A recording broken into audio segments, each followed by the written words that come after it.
Deixa eu ver um lugar aqui. Tranquilo. Hoje eu lembrei de postar lá no grupo, hein? É, eu sempre aviso, né? Nem sempre eu lembro, mas dessa vez eu lembrei. Retornamos, né? Retornamos. É isso aí. Graças a Deus. Isso aí. Faz a prece primeiro? Por favor. Então vamos lá. Senhor Jesus, é com muita alegria que estamos aqui reunidos novamente, Senhor, que possamos cada vez mais nos interessarmos, aprender com toda a seus ensinamentos, que possamos aprender e colocar em prática. Agradecemos hoje e sempre. Muito obrigada, Senhor. Com esta prece, pedimos igualmente por darmos por iniciada a reunião do estudo do Livro dos Médiuns, na tua paz e harmonia. Que assim seja. Então vamos lá. Do livro Caminho, Verdade e Vida, Pedir, capítulo 65. Jesus, porém, respondendo, diz: Não sabeis o que pedis. Mateus, capítulo 20, versículo 22. A maioria dos crentes dirige-se às casas de oração no propósito de pedir alguma coisa. Raros os que aí comparecem, na verdade, atitude dos filhos de Deus interessados nos sublimes desejos do Senhor, quanto à melhoria de conhecimentos, à renovação de valores íntimos, ao aproveitamento espiritual das oportunidades recebidas de mais alto. A rigor, os homens deviam reconhecer nos templos o lugar sagrado do Altíssimo, onde deveriam aprender a fraternidade, o amor, a cooperação no seu programa divino. Quase todos, porém, preferem o ato de insistir, de teimar, de imporem ao paternal carinho de Deus, no sentido de lhe subornarem o poder infinito. Pedinchões inveterados abandonam, na maior parte das vezes, o traçado reto de suas vidas, em virtude da rebeldia suprema nas relações com o Pai. Tanto reclamam que lhes é concedida a experiência desejada. Sobrevêm desastres, surgem as dores, em seguida aparece o tédio, que é sempre filho da incompreensão dos nossos deveres.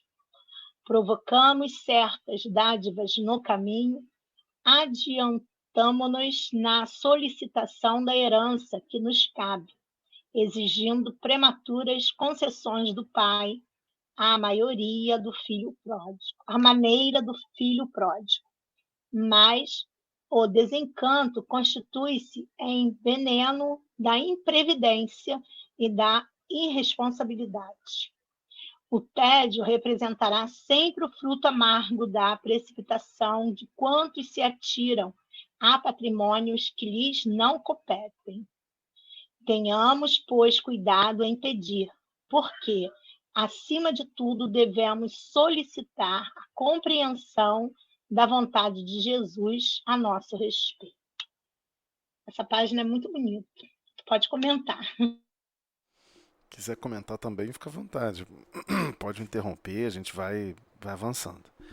Essa página é muito sublime, né? Muito profunda, a forma como Emmanuel vem trazendo para a gente esse desdobrar, né, desse versículo. Para aqueles que não lembram de cabeça, né, essa etapa do Evangelho de Mateus, versículos acima, né, versículos anteriores, versículo 18, 17, 18, 19, até chegar no 20, 22, né? Ele está narrando aquele momento histórico, que todos conhecem da Bíblia, não precisa decorar, mas enfim, quem quiser consultar novamente, pode consultar. Ele está narrando aquele momento em que uma mãe dos dois discípulos, né, busca a Jesus pedindo que no seu reino, que ambos pudessem se assentar ao lado direito e ao lado esquerdo, desse grande reino, que ali seria ele coroado, certamente ele ali seria coroado. Ela estava realmente acreditando no reino material, no reino algo físico, como o reinado sempre existiu na Terra. Então, de reis, rainhas, ela assim compreendia. E Jesus pega e fala essa frase. Independentemente se ela está entendendo ou não, ele pegou e explicou, tentou explicar para ela. Então, porém, Jesus respondendo disse, não sabeis o que pedis. Aí ele prossegue, eles teriam condições de beber do meu cálice? E ela ficou confusa, né? Até tem essa passagem muito bela no livro Boa Nova.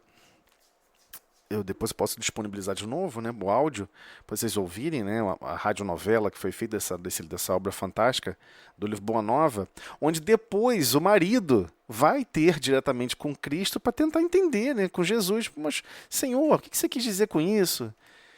E Jesus começa a explicar para ele, tenta falar um pouco, e você compreendeu a sua esposa, o que eu falei para sua esposa? E ele pega e fala, olha, a minha compreensão é a distância com que eu consigo arremessar as redes para pescar. Eu não consigo compreender do que você está falando.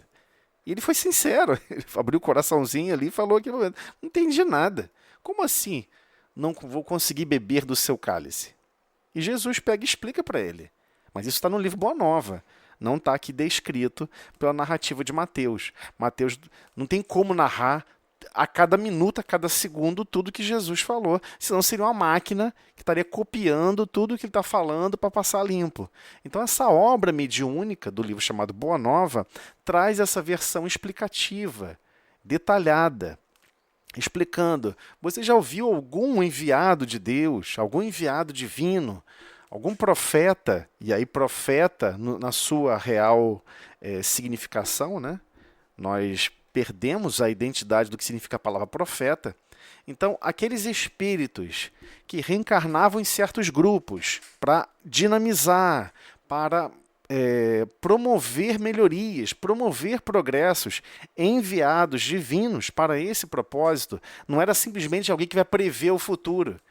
Né? Muitos ficaram com essa impressão na cabeça, a pessoa que vai prever o futuro, ele então tem esse nome e esse reconhecimento. Mas, na verdade, não era isso, não. Isso era uma parte muito pequena do chamado profeta. O profeta era aquele que as pessoas se consultavam. Eu estou com esse problema, como que eu poderia pensar melhor sobre esse assunto? E a pessoa conversava, dinamizava o pensamento, trazia uma nova forma de enxergar e sentir a vida, para renovar os sentimentos e renovar o conhecimento. A humanidade nunca ficou abandonada em lugar nenhum do mundo.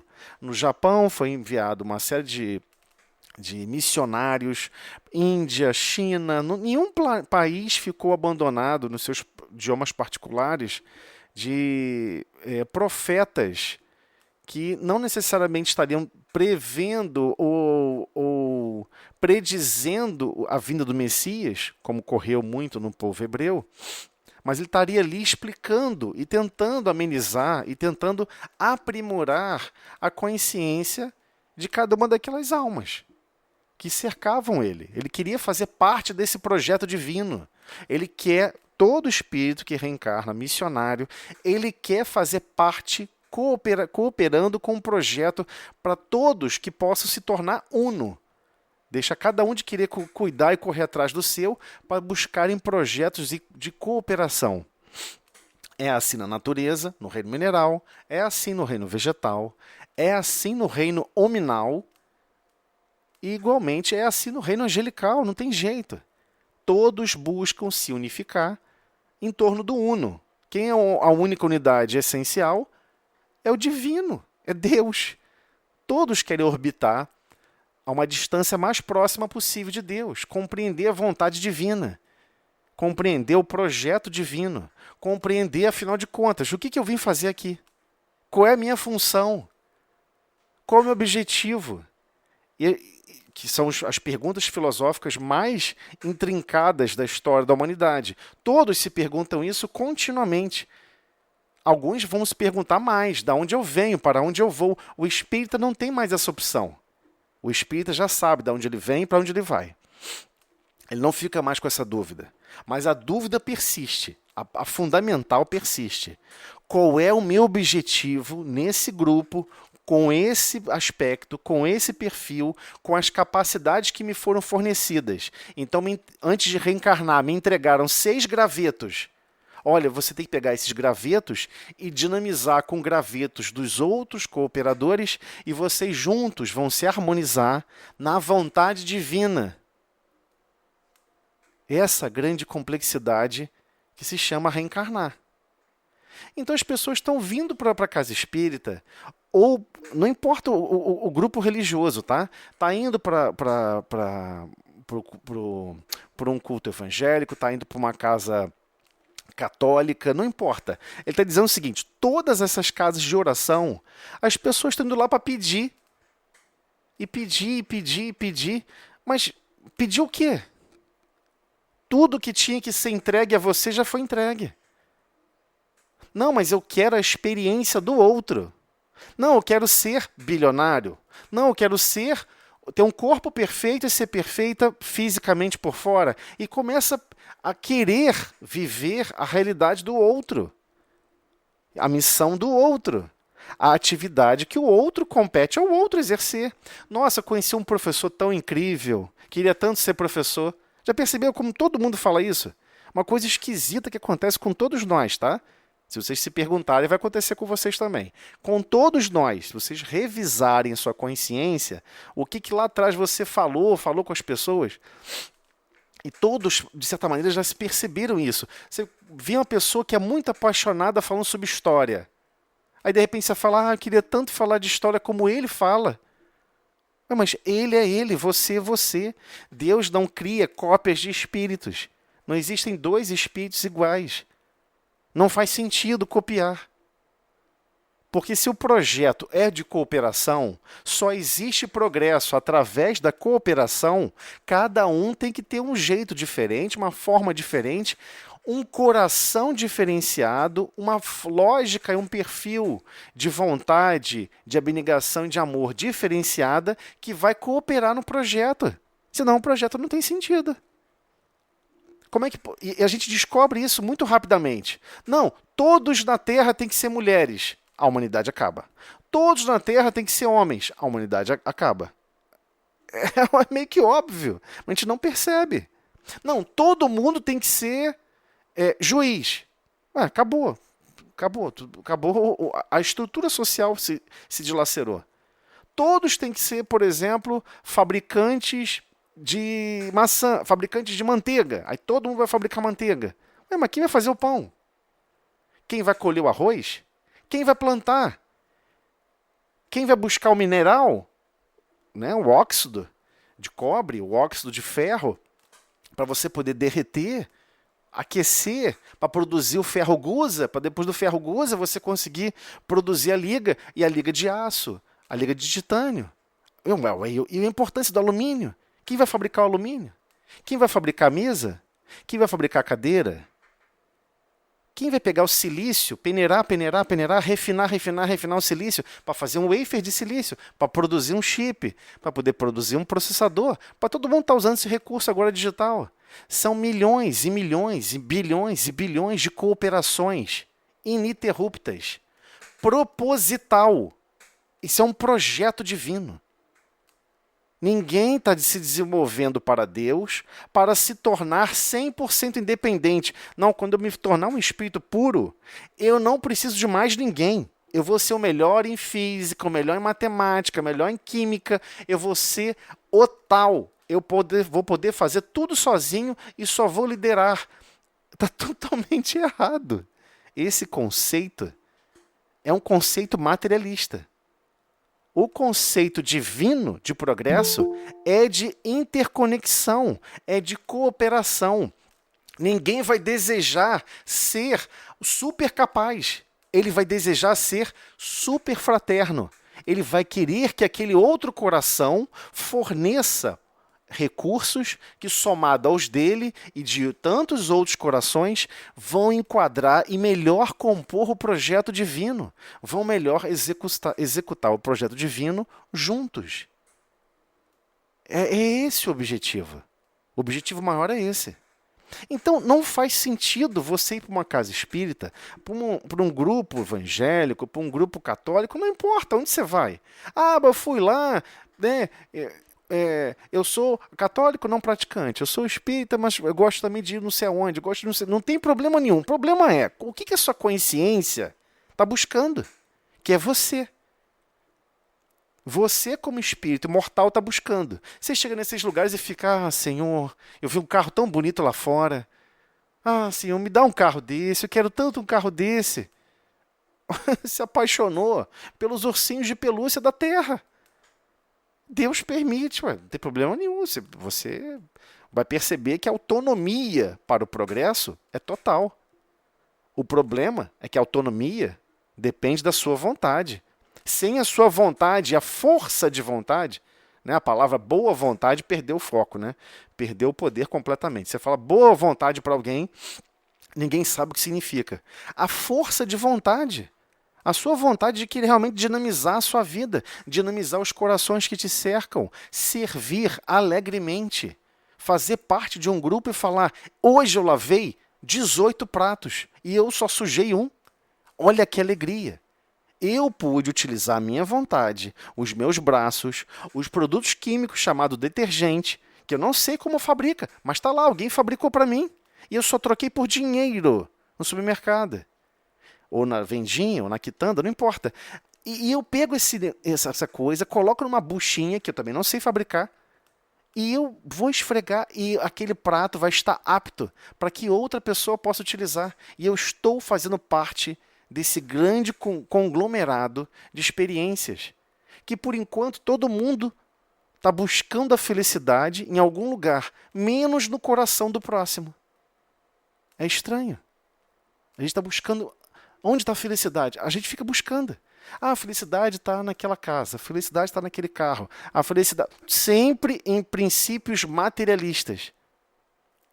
Aí desencarna, acabou tudo. Você tem que entregar absolutamente tudo. Nem o seu corpo físico você leva. Não, mas o corpo perispiritual é um corpinho... Não, você não está entendendo. Não é. Você não consegue falar. Você não tem boca para falar. Você não vai começar a falar achando que vai movimentar ar. Você vai pegar... Você vai soprar. Não tem ar para empurrar. Não tem vibração mecânica para propagar uma informação. Porque não existe esse meio. Você não estará mais nesse meio. Você vai ter que utilizar os recursos da alma, os recursos anímicos, o seu pensamento equilibrado, o seu pensamento para transmitir uma mensagem, para poder fazer uma prece, para poder buscar se reconectar ao que você acredita ser, o que você é. Por isso que o conhece-te a ti mesmo é tão essencial. Você sempre vai partir de você mesmo. É mandatório. Todos vão deixar o corpo físico e terão que partir de si mesmos.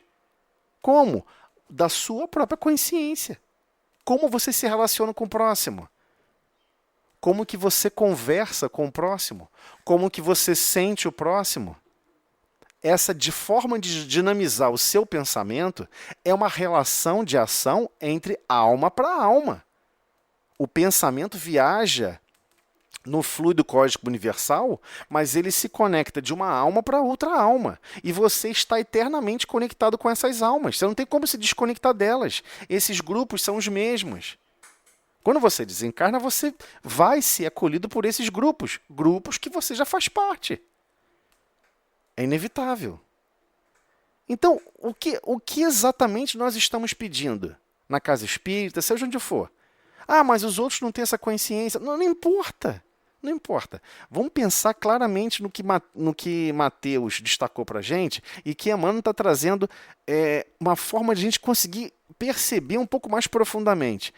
Por que ele está falando sobre pedir com relação a aquela mãezinha buscando atender, tentando preservar o futuro dos dois discípulos? Porque para ela o futuro material era mais importante do que o futuro espiritual. Vocês perceberam a essência do conflito? A essência do conflito daquela mãe é: eu estou preocupada, na verdade, não é em capacitar e formar os meus filhos, e capacitar eles, e auxiliá-los, e cooperar com o projeto divino para o desenvolvimento daquelas consciências, para eles terem mais conhecimentos, para eles terem sentimentos mais renovados, para melhor se relacionar, para melhor se engajar nos projetos de cooperação com outras consciências. Para que eles não, por exemplo, aprendeu, por exemplo, a ser um excelente carpinteiro, para que ele não fique escondendo esse conhecimento. Não, a carpintaria eu aprendi da minha família, vai ser só meu, eu não vou passar para mais ninguém. Não, ele não quer mais viver isso, porque isso é o atraso do materialismo. Ele quer viver o plano mais espiritual. Ele sabe que aquele conhecimento não é dele, nem sequer da família dele. Tudo pertence ao Pai. E se o Pai permitiu que esses gravetos estivessem sobre sua tutela, não é para represar, guardar e trancar numa gaveta. É para propagar esses conhecimentos, para que novos projetos possam ser elaborados, novos enlaces de destino possam ser construídos através da fraterna capacidade de ofertar o pouquinho que não é nosso. É isso que a gente não percebeu ainda. Então minha capacidade de matemática não é minha? Exatamente. Minha capacidade de entender física, matemática, química não é minha? Exatamente. Exatamente.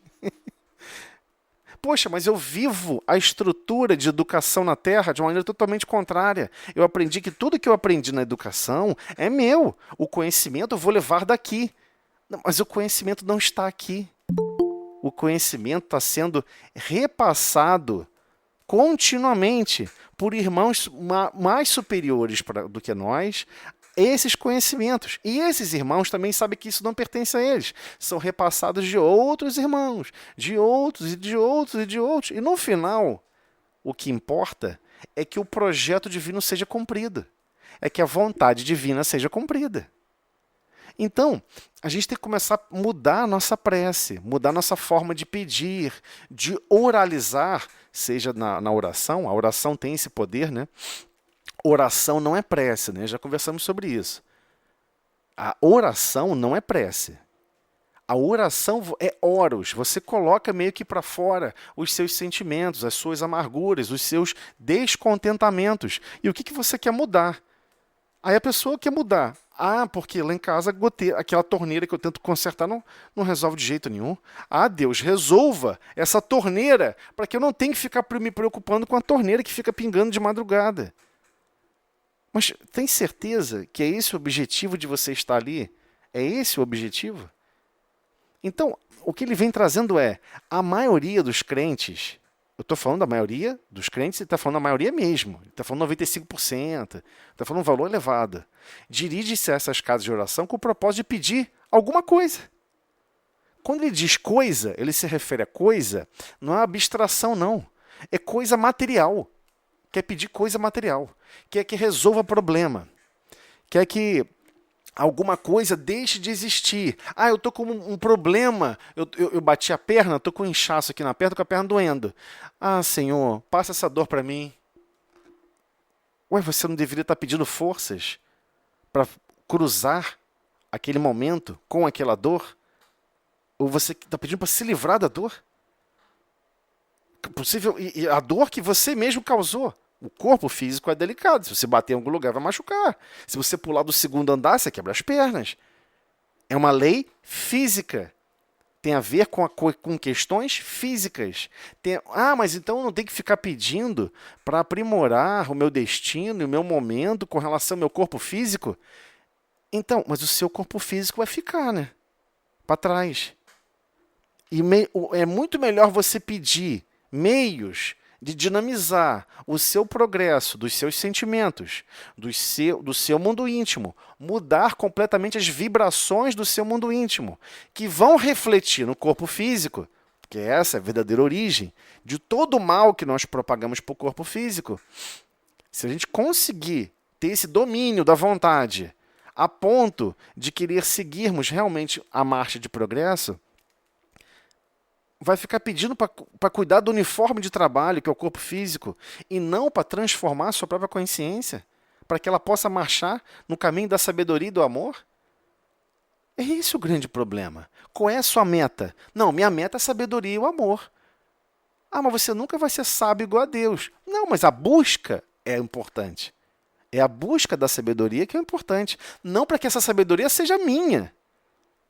Não pelo conceito de posse materialista, mas pelo conceito de, quando estiver esse recurso em meu domínio, que eu possa exercer coerentemente.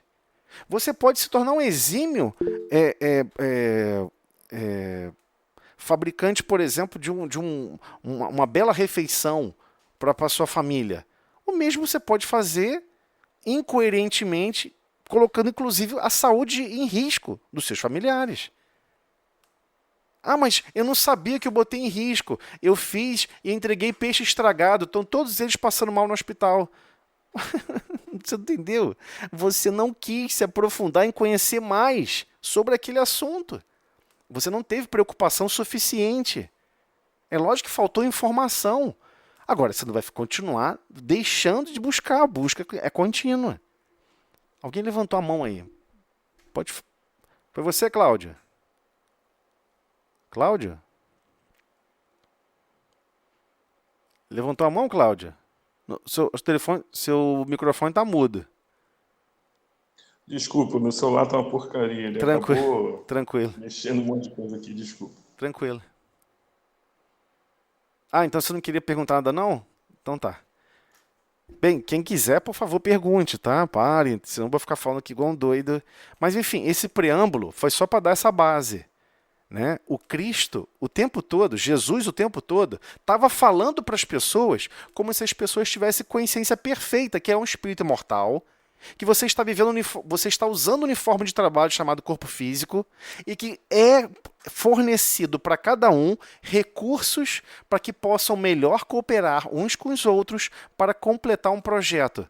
Não por uma limitação individual, mas por uma necessidade essencial de ter fracionado cada recurso para que melhor possa compor a solução, a vontade divina.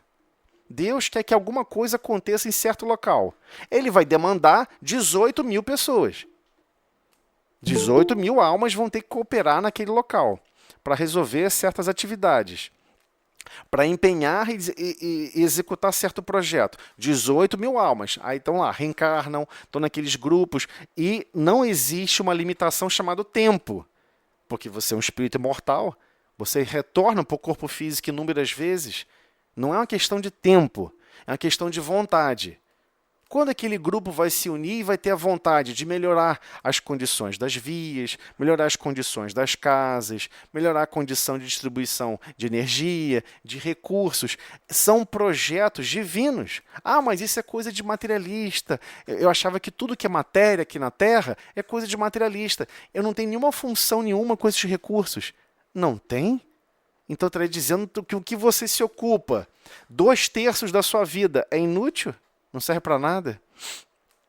É lógico que é útil. É lógico que tem uma importância singular. Porque você vai estar caminhando no projeto divino ao lado de outros corações para exercer a vontade divina. Ah, mas eu fico muito triste porque a sociedade nunca entende a vontade divina. Ela erra, ela comete bobagem, as pessoas fazem desatinos, fazem guerra, fazem isso, fazem aquilo. Então, não são elas, somos nós. Se inclua. Porque se estão lá fazendo guerra, aqueles corações não foram sensibilizados para melhor fraternamente se interagirem uns com os outros. É óbvio que tem certos grupos que não querem interagir com ninguém. Quando alguém decreta, minha função é destruir todos vocês, você não vai se entregar e deixar se levar à destruição. Igualmente, você não vai buscar a destruição do próximo. Ele é uma alma adoecida. Aquela alma está adoecida. O que você faz com uma pessoa adoecida? Você separa no hospital para tratamento. E é assim que a sociedade conseguiu evoluir um pouquinho de 2000 anos para cá.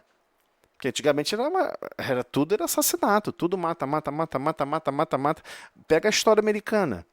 Enforca. Foi uma loucura. E para quê? Porque não consegue educar aquele povo. Não consegue transformar aquele povo. Ah, mas eu não tenho a missão de educar ninguém. Não. Então, se Deus colocar essa missão nos seus ombros, para você educar aquelas pessoas que estão à sua volta, você não fará? Você não vai cumprir? Porque você vai ficar questionando Deus. Não, Deus, você está errada. Eu que estou certa. Então, é uma revolta inútil. Temos que nos irmanarmos a tal ponto e sermos fraternos a tal ponto de que vamos ter que compreender que sempre em certos grupos haverá dissensões, haverá complicações, haverá pessoas com pensamento totalmente alienado, totalmente alucinado, e cabe a você ser fraternalmente apresentar o melhor caminho que vai gerar a melhor solução para aquele grupo.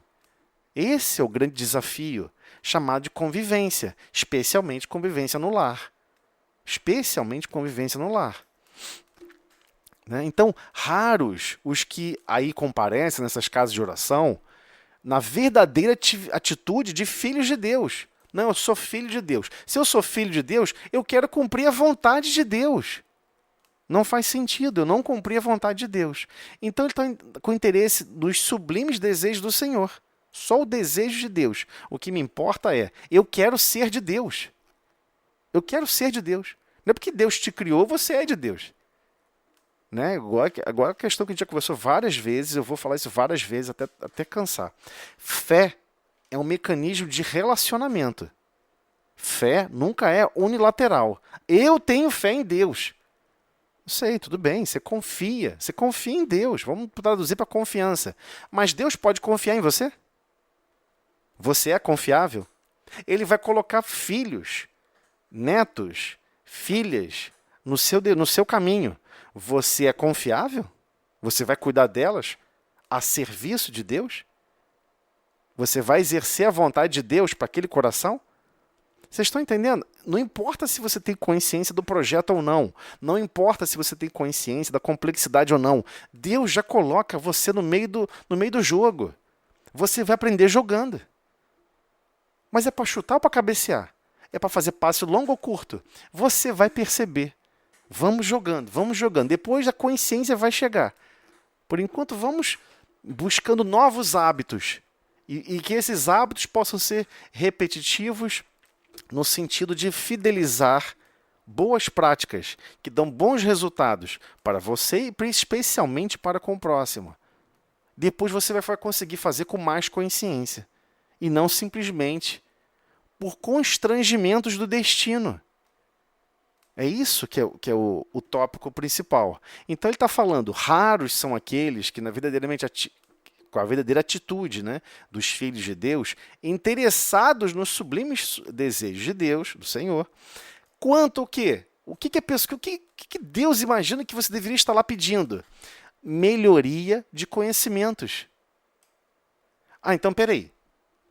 Se ele está falando que eu tenho que desejar uma melhoria de conhecimento, é porque ele já sabe que eu tenho algum conhecimento. E que esse conhecimento está faltando melhorar.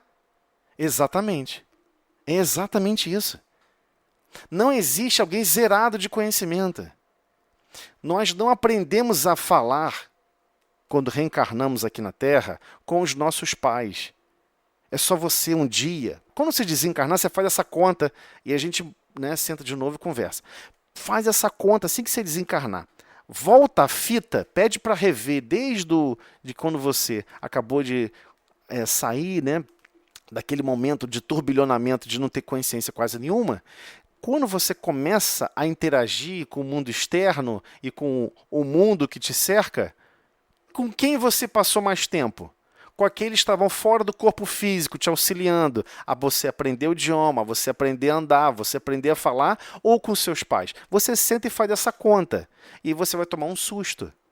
Você vai perceber que você aprendeu a falar por causa deles. Você aprendeu a andar, não foi por causa dos seus pais. Ia lá, segurei a mão assim e já conseguiu sair andando. Não, você foi treinado fora do corpo físico. A andar. Dominar um corpo físico não é uma coisa trivial. Tem pessoas que andam há 40 anos. Aí chega na rua, tropeça numa pedra e cai. Mas você não tem 40 anos de experiência andando na rua? Como é que você tropeça e cai? Você devia tropeçar e rapidamente se autoequilibrar. Você tem 40 anos de experiência, mas não é isso que a física do corpo físico nos ensina. Nos ensina que a gente gosta de se desligar de certas funções basais. Então, por exemplo, quer ver todo mundo tropeçar? Você vai numa casa que todos os degraus de uma escada são iguais. Aí um deles você bota um pouco maior. Todo mundo vai tropeçar. Por quê? Porque mentalmente você assimilou que você tem que levantar o pé a uma certa altura e você mecanicamente levanta. Você adquiriu já aquele hábito. Está faltando adquirir esse hábito com relação à bondade. Tornar mais natural a bondade. Tornar mais natural a fraternidade. Ou seja, você já possui um requisito, já possui alguma coisa de bondade, alguma coisa de carinho, de zelo, de compaixão, de sentimentos realmente nobres e que falta o quê?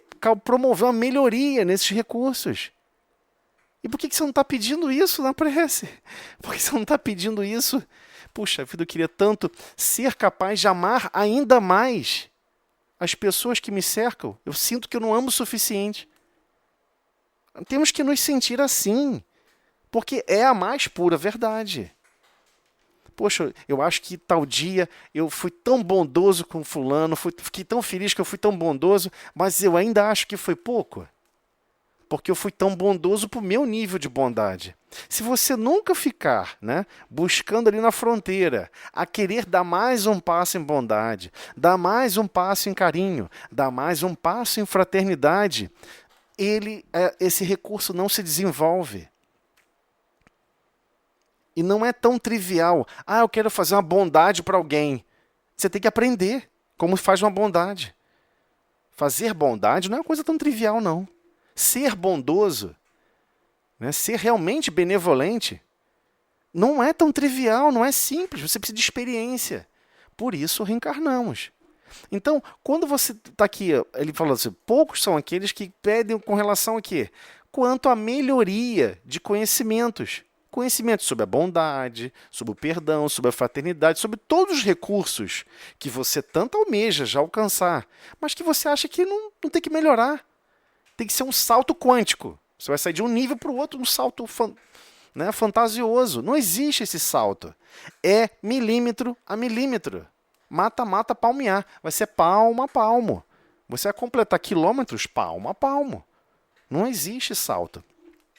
Igualmente, com relação a quê? Renovação de valores íntimos. Então, o que ele está querendo dizer com renovação? Ué, você vai ter que transformar os valores íntimos a partir dos que você já anima. Ah, mas eu tenho um valor íntimo que me causa tanto sofrimento. Né? Eu conversei com fulano, conversei com Beltrano, conversei com mas não sei o quê, e eu percebi que eu tenho um valor íntimo que me causa sofrimento, e causa angústia e sofrimento e que está à minha volta. É bem-vindo.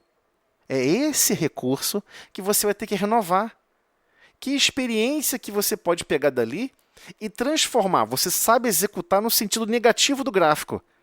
É a mesma ferramenta que você vai ter que usar, ou seja, o mesmo esforço, o mesmo empenho para o lado positivo do gráfico. É a mesma coisa.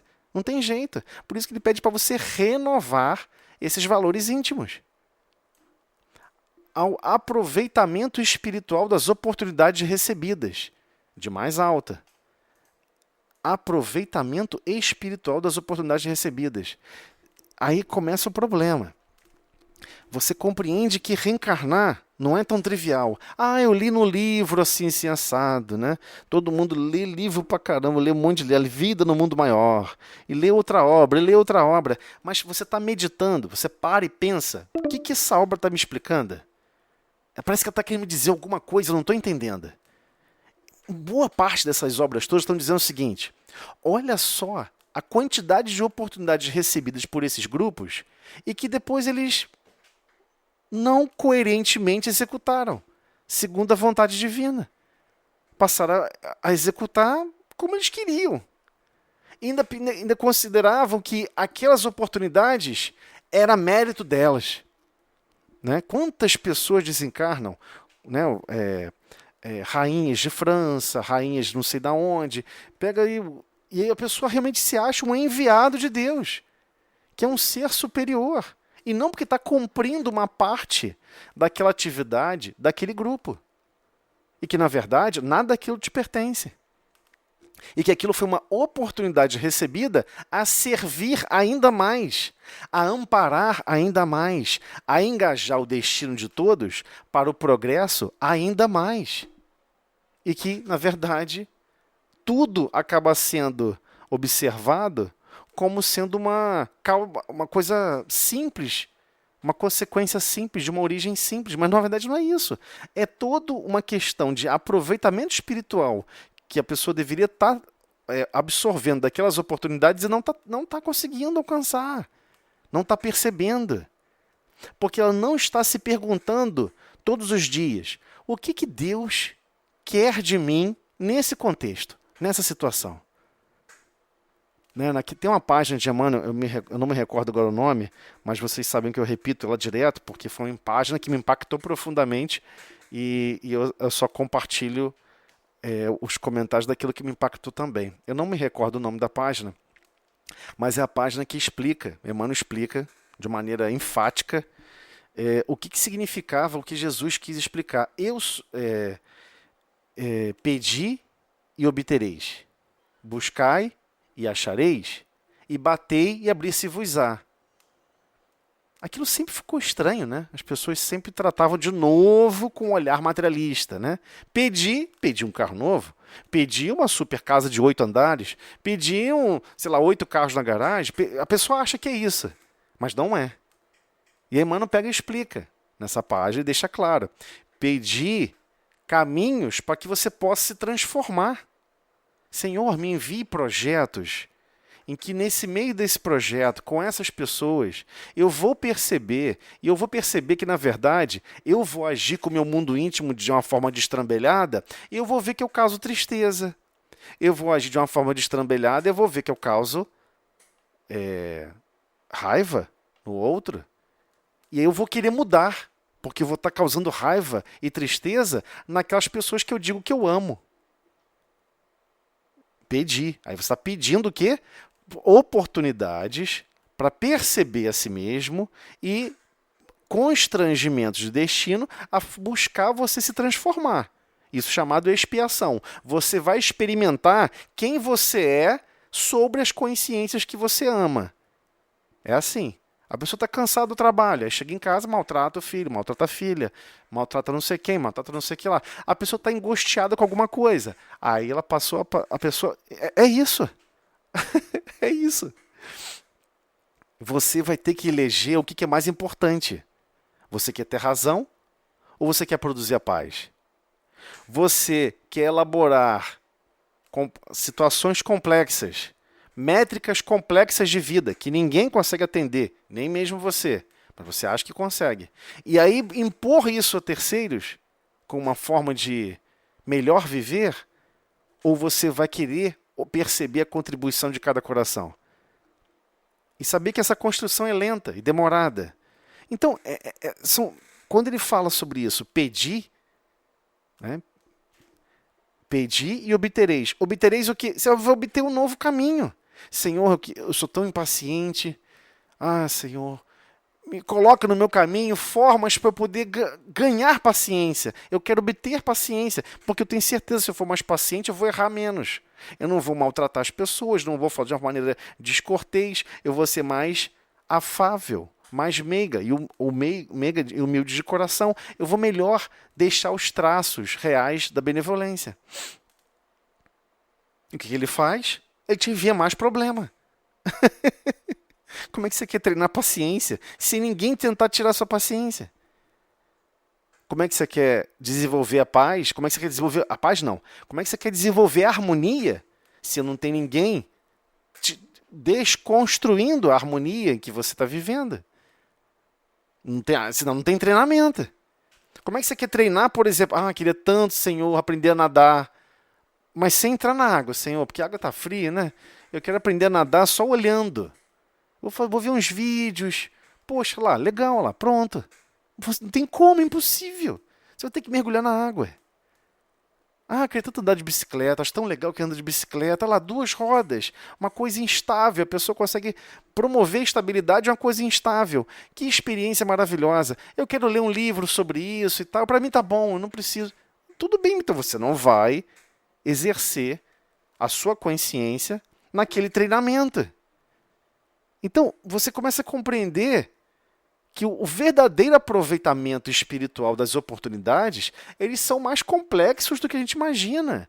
Tudo à nossa volta está nos educando, está nos transformando, está chamando a nossa atenção. Preste atenção nisso, preste atenção naquilo.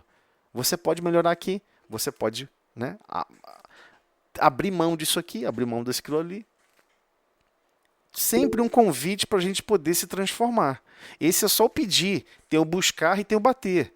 Aí já vou te dar a palavra, Carolina. O pedir, eu acabei de explicar. Ah, mas e o buscar? Buscar aprender como ser mais bondoso. Buscar aprender como ser mais amoroso. Isso é um treinamento também. E você tem que estudar sobre isso. Você tem que conhecer pessoas que são mais amorosas que você. Você tem que conhecer pessoas que têm um pensamento mais profundo sobre esses recursos. Porque senão você não consegue de si mesmo, é impossível. Pedir ou buscar. Ah, e o bater? O bater é igual quando você bate na casa de alguém e fala: eu quero cuidar do seu jardim. Eu estou aqui para vender o meu serviço, minhas horas de trabalho, para cuidar do seu jardim. Aí você chega lá e quer mudar o jardim do seu jeito. É o que está acontecendo na vinha. A vinha do pai. Você entrou na vinha, que a forma como vai plantar a uva, a forma como vai dispor os pés de uva, não é você que escolhe. É Deus. Ele é o dono da vinha.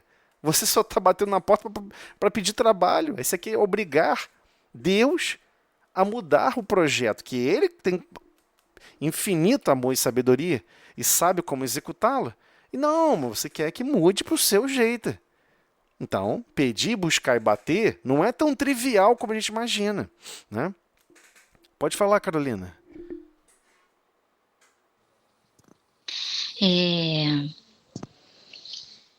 Aproveitando que a sua deixa, né, que pedir, buscar e bater não é tão trivial, o que eu queria comentar é justamente isso, que para mim é um desafio, assim, essa questão do pedir, porque comigo acontece o oposto. Às vezes eu acho que eu não tenho o direito de pedir nada, né, ou não saber exatamente o que pedir, né.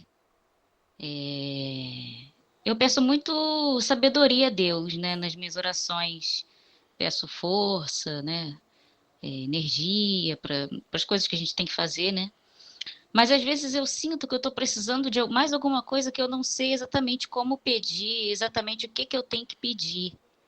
Às vezes eu acho que eu estou pedindo de menos. Às vezes é uma coisa, para mim, acho que fazer uma oração e pedir é uma coisa complexa, porque eu acho que às vezes a gente tem medo de errar. E eu sinto que eu tenho esse medo de pedir errado. E de não querer aprender errando, né? E ao mesmo tempo parece que isso gera uma certa angústia de não estar experienciando, de não estar se dando o direito de errar e aprender e vivenciar a vida, porque no final das contas a gente não é anjo ainda, a gente não é um espírito crístico, então quase que necessariamente a gente vai errar, né? Então acaba sendo um pensamento, um comportamento meio contraditório também, a gente querer ter essa certeza de antemão de que a gente está pedindo certo, né? Não sei se eu estou explicando bem, né, o que eu queria dizer, mas... Não, você explicou muito bem. Eu entendi o que você quis dizer. É a dificuldade que eu tenho, né, que eu queria colocar aqui, que talvez até vocês me ajudem. Essa dificuldade de todos. Essa dificuldade de todos. Por quê? Porque o projeto divino... O que acontece? Olha só. Lá em Joana de Anjos a gente vai conversar sobre isso mais para frente, né? Em Joana de Anjos vocês vão descobrir que o espírito imortal ele está somando a si mesmo inúmeras consciências. A sua consciência de hoje não é a sua absoluta quando você está fora do corpo físico, plenamente capaz das suas capacidades. Não é a mesma. Você não vai reconhecer o seu próprio nome. Você não vai reconhecer esse corpo físico. Você nem sequer vai concordar com esse nome. Você já vai ter uma percepção de um nome principal para você que você já exerce já há inúmeras encarnações. A questão toda do projeto divino, do projeto em fraternidade, é que Deus sempre vai colocar a gente em situações sem os recursos que nós já dispusemos no passado. Vou dar um exemplo simples. Por exemplo, nossa, de repente você foi um médico maravilhoso, exerceu a medicina durante muito tempo. Acabou aquela época. Acabou. Você não vai ser mais médico. Agora você vai ser... vai fazer outra atividade. Você vai viver outra atividade. Aí começa o problema. A pessoa acha que a encarnação está vazia. A pessoa acha que a encarnação não tem sentido. Está estranho. Esse desconforto de sentir estranho.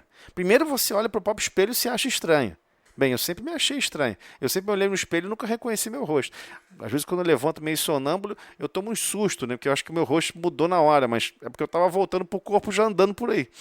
Então, o que acontece? O ser consciente mais profundo, o seu eu consciente mais profundo, ele tem certeza que essa experiência não é quem você é.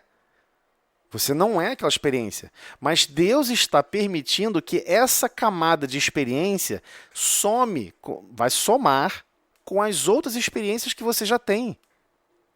Então é sempre assim. Mas a pessoa está reencarnando em certo local. Igualmente com relação ao campo biológico. Você vai animar um corpo físico que tem uma estrutura biológica. Depois você vai animar um outro corpo físico com uma outra estrutura biológica. Você participa dessas estruturas biológicas. Você está coparticipando, ajudando a germinar novos conceitos biológicos. Não é isso que a genética já demonstrou? A genética vai se aprimorando. Sozinha? Esse é o problema do materialismo. O materialismo é a única metodologia de lógica que acredita no nada. E o nada explica tudo. Né? Tudo vem de um nada. Né? Você pega um celular antigo. Quando tu pega uma televisão antiga, vai aquele tubo de imagem grandão. Você joga a escada abaixo, ela vai se quebrando, se batendo. Lá embaixo caiu uma televisão de plasma, de LED, Ultra 8K, 8.000 pixels. Nunca vai acontecer isso. É uma fantasia que surgiu no mundo e ficou. Que as coisas acontecem por acaso. A evolução genética não é por acaso. Você está trabalhando ativamente nessa empreitada. Você está alterando o código genético do corpo físico que você vai usar lá na frente. Daqui a 60 encarnações, você vai usar um corpo físico que você ajudou a participar da construção dele, da evolução dele. A evolução genética daquele corpo físico. Tudo está interligado, não tem nada separado. Nós estamos ativamente trabalhando no aspecto material que nos cerca. O mesmo com relação a...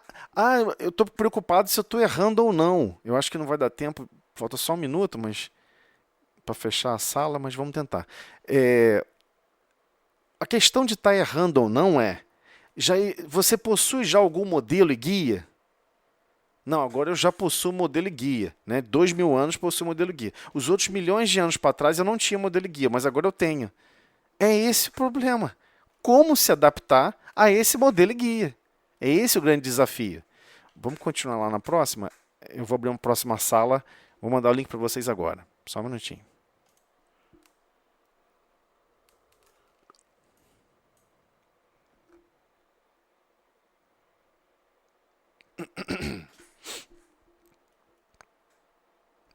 Tentar completar a linha do pensamento, né? Existem vários critérios que não nos deixa mais sem base com relação ao que é erro. E aí, assim, durante muito tempo, as pessoas entenderam errado o que significa a palavra pecado. E todo medo que a população mundial tem, ele foi um medo controlado, foi uma forma de controle da humanidade durante muito tempo por inúmeras almas. Estejam elas conscientes sobre isso ou não, mas acabaram impondo certos medos de certos dogmas que são totalmente inexistentes. Somente estudando o espiritismo que se descobre a real realidade da vida, verdadeira vida, né? Então, acho que a Carolina, você levantou a mão de novo, não foi? Quer falar? Pode falar. Levantei. É que, na verdade, eu não deixei muito claro o fundo do que eu queria colocar. Eu falei da questão do erro, do medo de errar, né? Só que eu não falei o que no fundo me incomoda. O que me incomoda é eu não ter, eu acho que é não ter essa clareza de qual é a minha missão no mundo. Não sei se você entende o que eu quero dizer. Porque eu acho que existe a gente fazer a vontade de Deus e existe a gente fazer o que é permissão de Deus, né? Qualquer coisa que a gente pedir, como a própria página fala, se a gente pedir muito e não tiver dentro da nossa missão, ou das coisas que são imprescindíveis que a gente faça agora, nesse momento da nossa existência, né?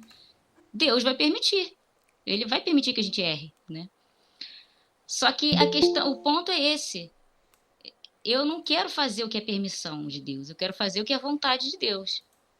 Só que a vontade de Deus para mim, assim como para todas as outras pessoas, é que eu cumpra a missão que eu escolhi junto com os outros espíritos antes de nascer. O ponto é, será que eu estou cumprindo a minha missão? Será que eu estou acertando no sentido de estar cumprindo a minha missão? Entende? Isso que me incomoda. É porque você está pensando na missão como algo finito. O problema é que você está pensando na missão como algo cartesiano. A culpa não é de Descartes, não, mas você está pensando da maneira cartesiana. Você está pensando o seguinte, olha, eu venho aqui para executar 300 watts de função. Já estou no 150, já estou no 200, já estou no 290 e lá cheguei no 300, cumpri. Você está imaginando isso.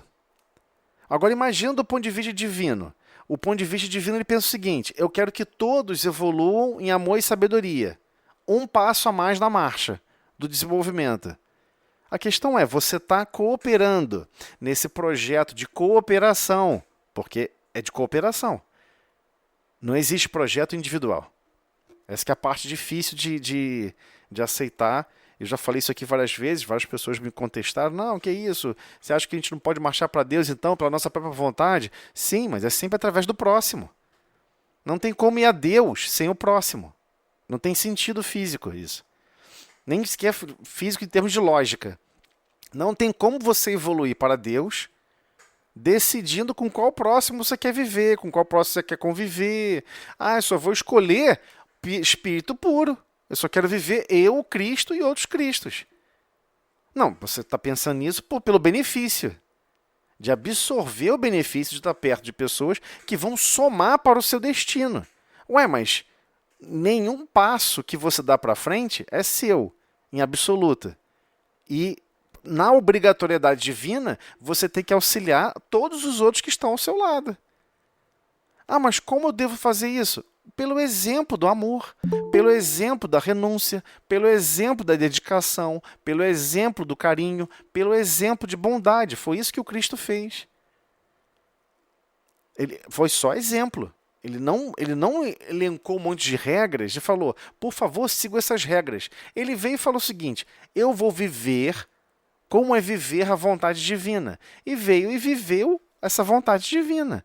Como que a gente pega esse modelo e passa a aplicar para as nossas vidas? Ele não nasceu no lar onde o pai dele era carpinteiro?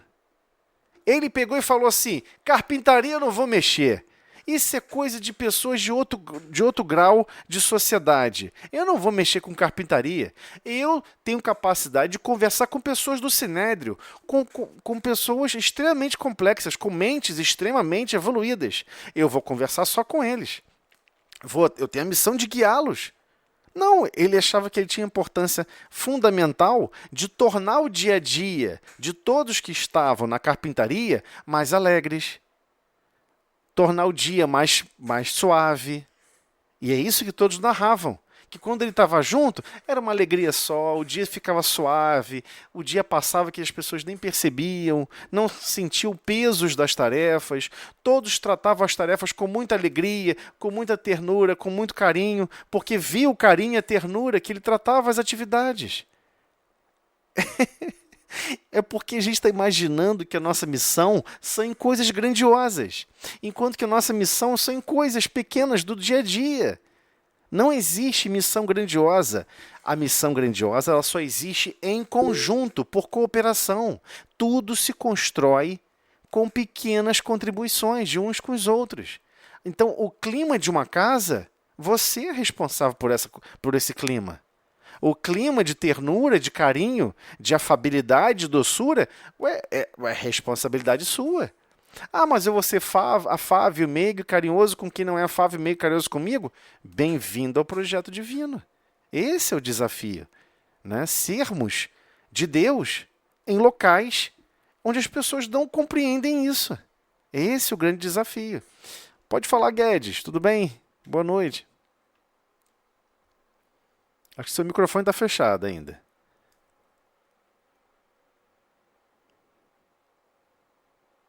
Guedes, não te escuta.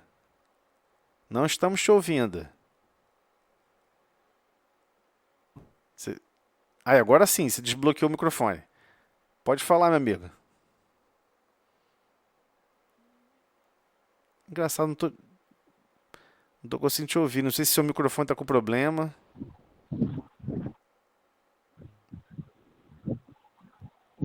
Caiu a internet. Agora eu tô te ouvindo. Agora estamos te ouvindo. Caiu a internet dele. Então qual é o problema? Mas eu sou um músico incrível, eu queria tanto me dedicar só à música. Mas às vezes você tem alguém para cuidar, um idoso, alguém que está adoecido, alguém que está não sei o quê. Mas minha missão não pode ser essa, minha missão tem que ser tal outra coisa. Não, a sua missão é aquilo que você perceber que você pode se exercer naquela hora, naquele minuto, naquele momento. É esse o grande problema. A gente está sempre imaginando algo extremamente fantástico. Não, as pessoas têm que pegar e servir. Aliás, esse é o verdadeiro mal da humanidade, né? A pessoa vai fazer uma faculdade não sei aonde e está achando que a faculdade vai fazer você querer trabalhar. Isso não existe. A faculdade vai te passar um conjuntinho de ferramentas, uma série de gravetinhos, em que você teve a capacidade de ir lá absorver e para poder usar para alguma coisa. Você pode acabar não usando para nada. A questão é, dentro do que está dentro das suas capacidades, o que você pode fazer agora, ao seu derredor? Isso vai ser uma construção. Não, mas eu quero ser, a pessoa mais inteligente da face da Terra. Mas tem sentido isso, esse desejo íntimo? Porque esses valores têm que ser renovados, é isso que ele está falando aqui. Eu não estou falando que é esse o caso não, tá, Carolina? Estou tentando achar um exemplo para explicitar. Então, mas fulano é médico cirurgião. Ele não é médico cirurgião. Ele está cooperando naquela posição. E quem é enfermeiro do lado é tão importante quanto, talvez até mais. Talvez até mais. Muitos não vão passar pela mão daquele cirurgião, mas centenas, milhares vão passar pela mão do enfermeiro, do enfermeiro. Então, a lógica de importância, ela está muito ligada aos valores íntimos, aos nossos valores íntimos. Não, eu quero fazer alguma coisa na Terra, mas só se for ter muita importância. Eu quero contribuir profundamente. Algo extremamente sofisticado. Mas o que a sociedade apresenta como sofisticado, o que a sociedade apresenta como magnífico, ninguém sabe a história real como foi. Se você pegar a biografia de Albert Einstein, olha o que aconteceu com a esposa dele. Você acha que realmente que ele desenvolveu a teoria da relatividade sozinho? Sem ela para conversar, para dialogar, para discutir as teorias que ele estava bolando? Ele não tinha com quem conversava com ela. Ele não foi aceito em universidade nenhuma. Ele vivia trabalhando no escritório de patente, mas ele tinha uma ideia fixa com relação a isso e achava que iria encontrar a solução. E não encontrou. A verdade foi essa. Ele publicou inúmeras vezes errado. Todas as contas erradas. Então, a gente tem a sociedade é uma vitrine esquisita. Ela só apresenta depois do negócio feito. Depois da atividade feita. O que foi feito de construção, as décadas que ele rasgou, abandonou os filhos, abandonou a esposa, abandonou amigos, só queria saber dessa obsessão. Será que de repente era para agir assim? Será que foi a melhor forma que ele agiu? Você tem certeza que ele não desencarnou, chateado, que ele não cumpriu coerentemente com o destino dele? Não foi desequilibrado, foi perfeitamente equilibrado. É esse o grande problema. Como agir com harmonia? Eu tenho que cumprir as minhas funções de uma maneira harmônica, não em desarmonia. Senão a gente vai começar a observar umas coisas totalmente alucinadas. Você vai ver pessoas que escrevem sob cuidados de criança, mas quando a pessoa estava escrevendo sob cuidados de criança, no passado, não vou ficar falando mal aqui de nenhum filósofo, mas vocês já sabem de quem eu estou falando, ele tinha 8 filhos, 9 filhos. Aí ele percebeu que ia ser difícil para ele continuar escrevendo. O que ele fez? Botou todos para adoção. Porque ele achava que tinha missão muito importante para fazer, que era contribuir com o sistema educacional do planeta Terra. Abandonando os outros filhos, jogando para ficar em algum lugar. Não, mas poxa, foi grandioso o pensamento dele. Mas é isso que aconteceu com ele fora do corpo físico? Foi assim que ele se sentiu? Eu tenho certeza que não. Ele se sentiu altamente prejudicado, altamente desconsiderado com relação aos próprios valores que ele exercia, que ele queria exercer. Então, para continuar o próprio projeto de trazer um livro, uma nova forma de pensamento, aí você vai e bota seus 9 filhos para adoção. Isso é algo normal, natural. Não é. Mas essa parte oculta da história desses grandes pensadores, a parte oculta da história, que poucas pessoas querem tocar nesse assunto, você vai observar uma loucura total. A pessoa vive uma loucura total. Não, ela cismou com o pensamento fixo. Essa é a definição do pecado. Você já alcançou um certo discernimento. Aí você monta um pensamento fixo. Para mim, a vida só vai ter sentido se eu me tornar Albert Einstein. Eu já ouvi pessoas falando isso. Não foi 1 ou 2, não, tá? Inúmeras pessoas. Não, se não acontecer isso, minha vida não vai valer a pena. Eu falei, hã? Eu não entendi. Você está entendendo? Está tentando cumprir uma parte da função que é do outro. Agora, beleza, se instituiu a teoria da relatividade na Terra. O que mudou o destino dos corações e dessas almas? Estou falando do planeta, desse século. O que você pode pegar dessa teoria, colocar na tua vida e vai mudar drasticamente tua vida para seguir em direção a Deus? Absolutamente nada. Então, você sempre vai deixar o seu coração aonde você acha que está um tesouro. E é esse o grande problema. Nós também estamos em treinamento. Ele não está falando para promover aqui uma melhoria de conhecimentos. A melhoria que ele está falando aqui de conhecimentos não é só, por exemplo, poxa, eu não sabia derivar, agora eu sei integrar, agora eu sei resolver equação diferencial parcial. Ele não está falando disso, não. Ele está falando, não tem esse conjunto de conhecimentos? Como que você torna isso aqui útil para alguém? Como é que você pega esse conhecimento e bota para serviço? Para servir ao próximo? Observa como funcionam hoje as universidades, a carreira acadêmica dos professores. São pessoas que estão lá se matando, estão lá se doando, estão lá buscando, escovando as linhas do pensamento. Mas o que você acha que vai acontecer se aquele recurso de pensamento que for surgir não tiver nenhuma utilidade para o público, não tiver nenhuma utilidade para o povo? Não vai crescer. O fenômeno de se expandir não vai ocorrer, porque não vai ter relação de fraternidade, não vai ter relação efetiva de transformar a vida do próximo. Então não é um projeto mais divino, é um projeto de empreitada pessoal. Então, o grande problema dessa história toda é tirar aonde a gente coloca esses valores íntimos. E aonde como que a gente lida com o conhecimento, já sabendo que não é nosso. Esse é o grande problema.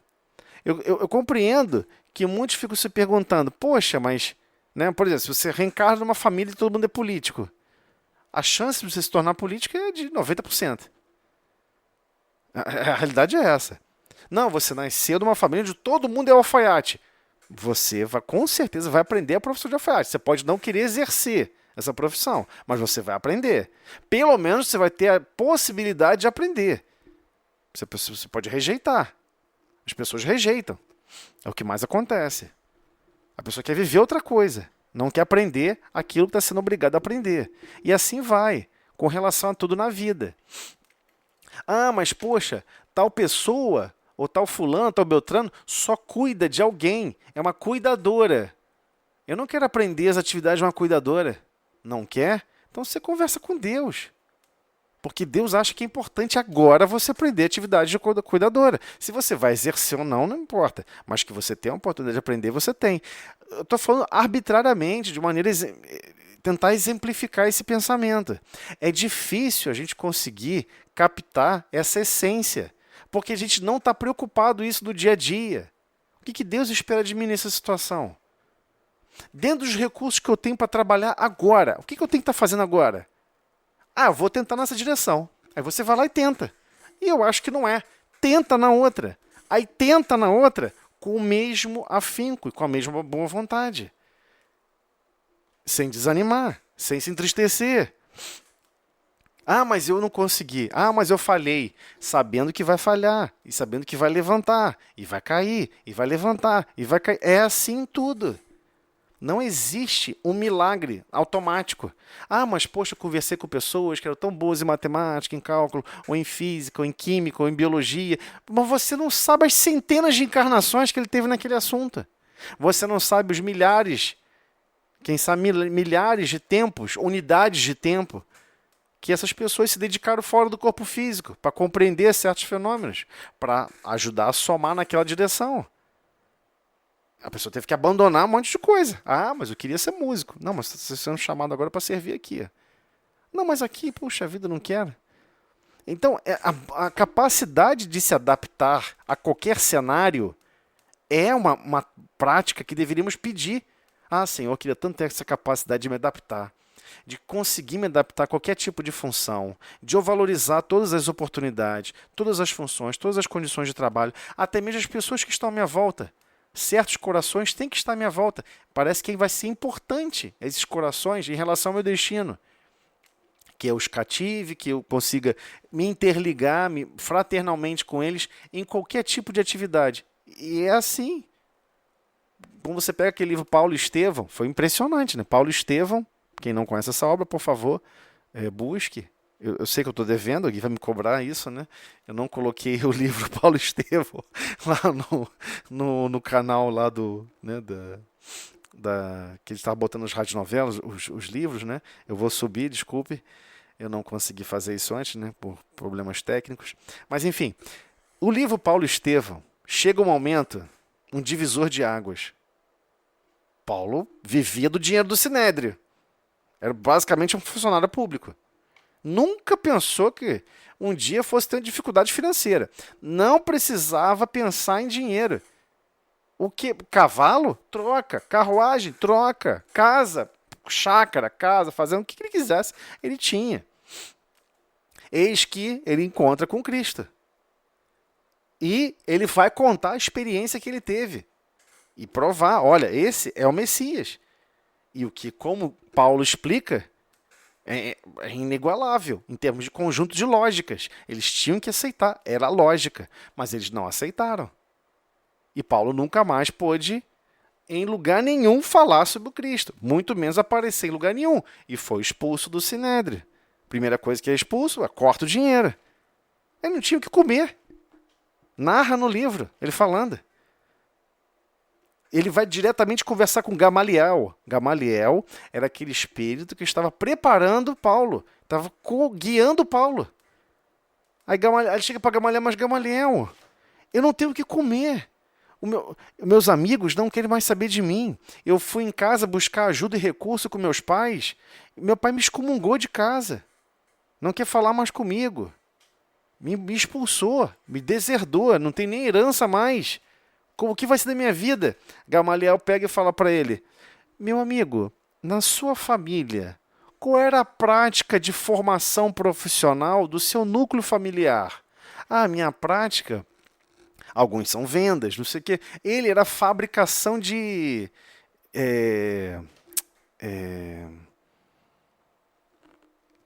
Tecelão. tapetes, né? Tapetes especiais. É um tecelão, justamente, é um tecelão especial. Porque ele não está tecendo tecido para fazer roupa, é para fazer realmente o tapete. Então ele sabia fabricar aqueles tapetes belos, coloridos, você vai trançando e vai botando aquelas cores bonitas. Ele sabia fazer, ele aprendeu esse ofício. Mas ele nunca exerceu. Ele nunca exerceu essa profissão. Aí Gamaliel fala assim para ele: ué, mas você não aprendeu? Então, chegou a hora de você arregaçar as mangas. E melhor para você vai ser o seguinte: você tem que ir para o deserto para meditar sobre sobre sua vida e sobre você mesmo. Gamaliel mandou ele para o deserto, cara. Ele foi. Não foi uma escolha natural de Paulo, não. Teve que ter um Gamaliel para falar para ele: ei, acorda. Você vai fazer o que tem que fazer. Todo lugar que ele ia, que montava um grupamento, está no livro Paulo Estevão. Está no livro Paulo Estevão. As pessoas foram lá pedir ajuda, estão acamadas, estão isso, estão aquilo, não podem trabalhar. Não tem problema nenhum. Vamos dar água, comida para vocês, vamos cuidar de vocês. Ficaram bons? Já estão melhorzinhos? Vão ajudar a fabricar tapete. Eu vou ensinar vocês como é que faz tapete. E botava todos eles para trabalhar, para fazer os tapetes, para vender os tapetes, para poder todos se manterem. Então, assim, o que eu mais admiro com relação à cultura hebraica é a relação deles com o trabalho. Eles sabem que qualquer atividade humana, qualquer habilidade humana, é como se fosse um empréstimo divino. E que a gente tem que aproveitar ao máximo. A qualquer atividade, qualquer atividade. Paulo saiu de Sinédrio, o Sinédrio que eu estou falando é como se ele fosse do Supremo. Imagina uma figura, hoje, na República, que fosse alguém do Supremo Tribunal Federal e, ao mesmo tempo, alguém, por exemplo, do responsável por todos os bancos. Fosse o Banco Central, ele fosse o presidente do Banco Central e, ao mesmo tempo, responsável por todos esses recursos. Ele teve que abandonar isso tudo. Ele não teve escolha. Não foi opcional. Entendeu? Então, ele não esperava isso para o destino dele. Ele demorou para ele entender isso. E ele ficou no deserto 3 anos. 3 anos. Foi um choque cultural para ele. Foi um choque cultural, um choque social. Mas quando ele chegou no deserto, quando ele estava no deserto, tinha um casal lá. E esse casal, eu não vou contar a história toda, não dá, foi essencial ele conviver com esse casal. E ele chorar as próprias mágoas dele, chorar os próprios problemas que ele mesmo gerava nele mesmo, que ele mesmo gerava nele mesmo, que ele mesmo se impedia o tempo todo, que ele mesmo se travava. Né? E todos nós vamos ter que aprender a nos libertarmos de nós mesmos. Mas pode falar, Carolina. Não, só queria dizer que no final, esse final aí respondeu a minha pergunta. Porque a minha questão era mais em relação à direção, né? Os meus questionamentos, né? Será que eu estou na direção certa, na direção que Deus quer que eu esteja, né? E o que você falou dessa história responde, porque se a gente estiver na direção errada e a gente pede a Deus a orientação, ele vai, se tiver que mandar alguém para orientar a gente, ele vai mandar, né? Então isso não tem que ser uma preocupação. É isso. Não, com certeza, mas tem uma característica que eu vou falar do meu exemplo pessoal, né? Teve uma vez que passou um problema na televisão de matemática e aí minhas filhas vieram me mostrar o problema. Isso era 9 da noite. Aí eu falei assim: papai, acho que esse problema é muito difícil. Acho que nem você consegue fazer. Aí eu fiquei pensando assim, eu adoro um desafio, né? Sempre que alguém me desafia, eu gosto de seguir o desafio até o último minuto. Aí eu falei: só vou dormir se eu terminar isso aqui. Aí eu fiquei de 9 da noite, virou 10, não jantei, não tomei banho, virou meia-noite, 1 da manhã, 2 da manhã. Quando deu 4 da manhã, eu resolvi o problema. Aí eu fui dormir, acordei às 7, aí eu falei: olha, no dia seguinte, consegui resolver. Todo mundo: nossa, que maravilhoso, tão legal, viu como foi fácil para você? Todo mundo falou isso para mim. Viu como você é capaz? Viu como foi simples? E eu assim, Não entendi. Eu fiquei de 9 da noite a 4 da manhã. Foram 6 páginas escrevendo sem parar. E todo mundo tá falando que foi fácil. Aonde foi fácil? Eu não entendi.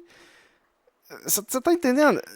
A gente não tem ideia da dificuldade que essas outras almas passaram e passam. Eu tô falando de alguma coisa pueril que eu vivi, que eu experienciei.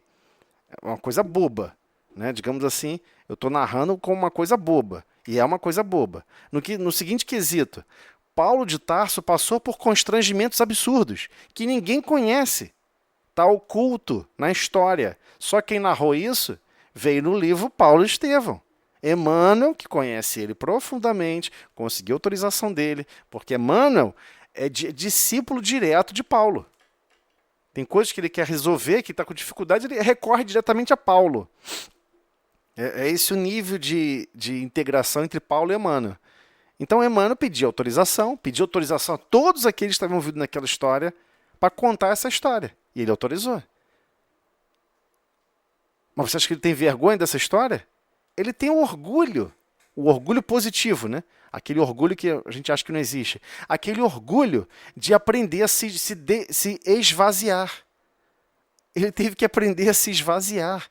Ele chegou a um posto que era impressionante. Ele tinha que abdicar daquele posto. Imediatamente. Logo após que conheceu Cristo. E ele fez isso. É impressionante. Foi impressionante e é impressionante para a história do cristianismo. Porque isso vai acontecer com todos nós. É essa a verdadeira verdade, que a gente não gosta de ouvir. Vai acontecer com todos nós. Então sempre temos que estar motivados a estar adaptáveis. Eu tenho que aprender a me adaptar às situações. Eu tenho que aprender a me adaptar às lógicas da vida. E você vai vivendo. Ah, mas eu acho que de repente eu falhei, eu não fiz isso, não fiz aquilo. Não importa. Nesse novo ramificação de destino, você se alinha aos seus princípios de amor, de bondade, de serviço, de querer ser produtivo a todo e qualquer momento, em toda e qualquer situação. Não tem como dar errado isso. É esse o verdadeiro sentido da vida. A gente aprender a querer ser de Deus e ser operosamente, continuamente, servir a Deus. Ok? Tudo bem, desculpa que eu me alonguei nesse trecho. Vamos lá. Só para fechar aqui, ó. A rigor, os homens deviam reconhecer nos templos o lugar sagrado do Altíssimo, onde deveriam aprender a fraternidade, o amor, a cooperação. Ué, mas como assim? Como é que eu vou aprender? Aprender fazendo. Você tem que... A maioria vai lá para visitar. Eu não posso falar isso lá em público, o pessoal vai querer me linchar da casa espírita. Mas a maioria quer ir lá para poder visitar. A pessoa vai, né, banhozinho tomado, senta, olha tudo, não sei o quê, levanta, vai embora, não sei o quê, coopera com alguma coisinha e tal, vai embora. Ué, mas você imaginou a quantidade de ações que você podia fazer, ações fraternas, com outros corações que estão ali presentes?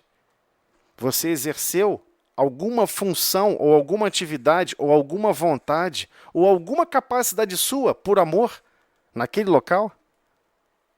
Você se enquadrou e se engajou num projeto de cooperação que está ocorrendo naquele momento, naquele programa divino? É isso. A gente deveria estar buscando essa experiência, essa vivência. Por isso que eu gosto muito de, por exemplo, na evangelização, botar o teatro. Botar as crianças para levantar, para fazer, para agir, para acontecer. Por quê? Porque o teatro é impressionante. Você mergulha nas situações, você mergulha nos problemas. Não fica naquela posição sentado, escutando, passivamente. Alguém pega e chega... Acontece muito isso da evangelização. A criança chega assim e fala assim: ah, eu estou com sede. Pode me dar água? Eu falei: não posso te dar água. Eu vou dar oportunidade, na verdade, vou dar uma oportunidade para você de ir até a geladeira, pegar a garrafa, pegar os copos, servir a todo mundo e você vai ser a última pessoa a tomar o copo d'água. E ainda vai ficar feliz por isso. A criança geralmente fica aterrorizada quando eu falo isso. Mas eu falo para a criança. Você está entendendo? Você vai cooperar aqui com todos. Porque quando você perguntar, todos vão dizer que estão com sede. E você vai ficar feliz por ter auxiliado em acabar com a sede de todos eles. Aí ela fica assim, aí ri, acha que é uma brincadeira. Sempre acha que é uma brincadeira. Eu falo rindo também, né? Porque se ele falar sério, a pessoa vai levar mal. Mas eu falo rindo. E ela leva na brincadeira, as crianças levam na brincadeira. Mas é isso que a gente está aprendendo ali. É o conceito da cooperação. Ah, tem que pintar a casa espírita. Tem que pintar a casa espírita inteira por dentro. Não contrate um pintor. Bota todo mundo que frequenta a casa com o pincel na mão e fala, todo mundo vai ter que pintar. Ah, mas eu não sou pintor. Não tem problema ficar sujo, ficar meio torto. Eu quero que fique a sua pincelada, especialmente se ficar torta. Mas vai ficar a sua pincelada. Você vai botar a sua marca aqui. Entendeu? A gente não pode falar isso para as pessoas. Você esvazia a casa espírita de uma hora para outra. Não vai aparecer mais ninguém. Mas a verdade é essa. Como é que você cria um clima de fraternidade? Como é que você cria um clima de cooperação? Pegando as necessidades da casa e parar de ficar tocando elas individualmente. Não, sou eu que resolvo tudo isso aqui. A pessoa vai lá, blá, blá, blá, resolve tudo. Mas não era para você resolver sozinho. É para você engajar vários outros corações juntos. Ah, mas se ninguém aceitar, se eu chamar e ninguém aceitar, deixa sem fazer. Deixa empilhar. Continua chamando, causa um constrangimento. Quando vê, todo mundo está fazendo. Porque tem que ser esse o convite. Mas só que falar isso é difícil. Né?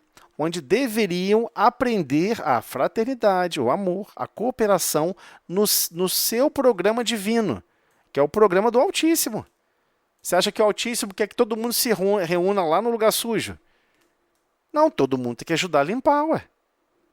Né? Às vezes estamos lá com as crianças da sala de evangelização, por vezes eles perguntam que ajuda para limpar aqui a sala, derrubei isso aqui, derrubei isso aqui, derrubei isso aqui. Às vezes os pais já estão chamando com pressa, não pode ir lá, eu fico sozinho, eu varro, eu vou limpar, não tem problema. Mas eles já sabem que eu gosto quando eles participam da limpeza da sala. Poxa, mas isso é exploração de criança, que não sei o que, elas não têm que fazer nada. Ok, então elas vão perder a oportunidade de cooperar em limpar a sala que elas mesmas sujaram. E é assim para tudo. Qual é o futuro da casa espírita? E de qualquer outro grupamento assim, que é considerado um lugar sagrado do Altíssimo? Ué, todos que utilizam o local têm que colaborar com o local, limpando, ajudando, organizando. E a cadeira está torta. Você não tem que chamar alguém para alguém melhorar o alinhamento da cadeira. Você se levanta e pergunta, posso ajudar aqui na cooperação do alinhamento das cadeiras? E você alinha as cadeiras.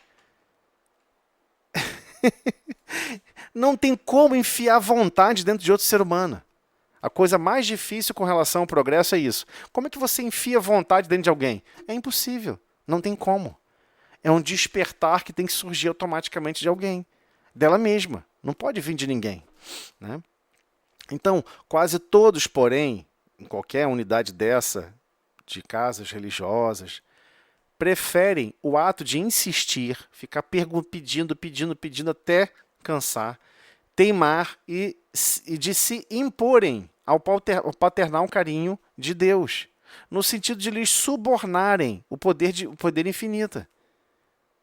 Tem outras denominações religiosas que chegam a falar isso abertamente. Não, você pede a Cristo, você prensa ele no canto, quando vê ele vai ter que ceder e vai dar o que você quer.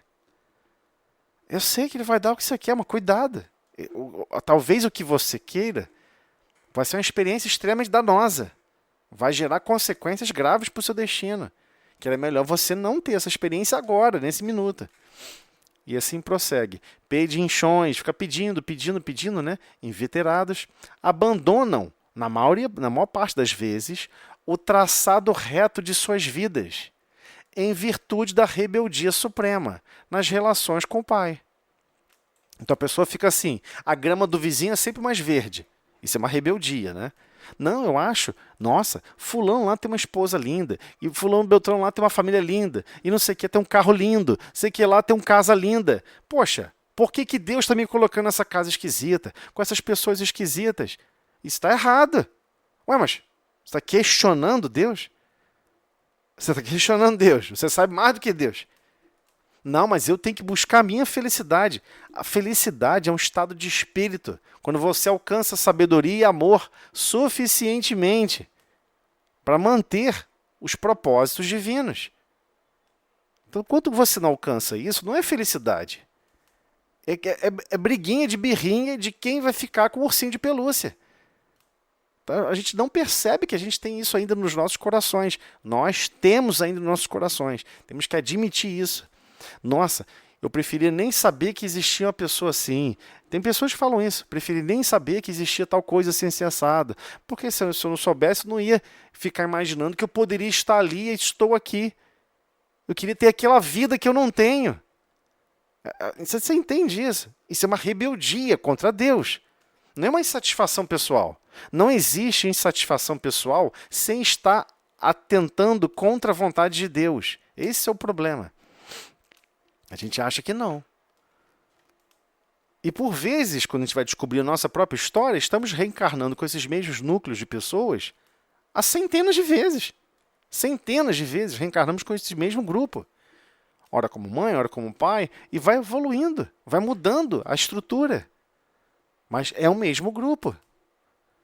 Então, todas as vezes que estamos com rebeldia, é rebeldia em relação à ausência de amor que praticamos no passado, que deixou aquele coração sem recursos de amor ofertados pelo seu amor, e que no final desencadeia em situações de quase de ódio.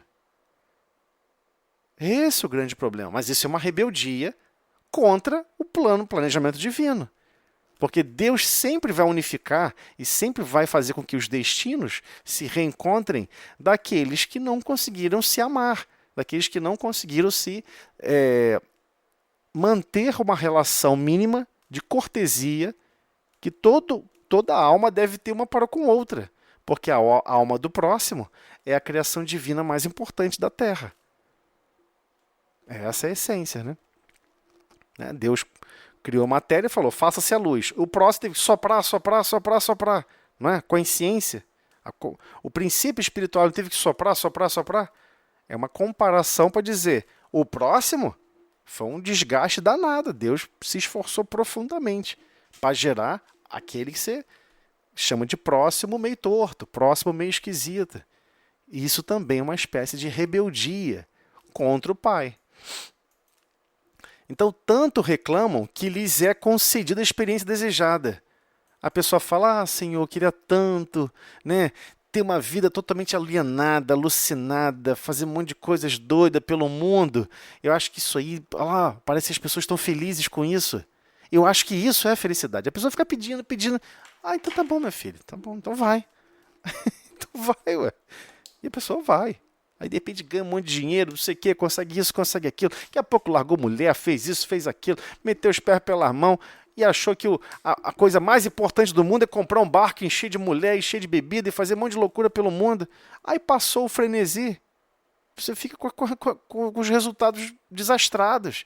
As catástrofes que ocorreram para o seu mundo íntimo e para com o mundo íntimo dos próximos. Não, mas a pessoa está se prostituindo, não tem nada a ver com isso. Ué, mas o mundo íntimo dela, você que maltratou o mundo íntimo dela. Você tem um elo de ligação com aquele mundo íntimo agora.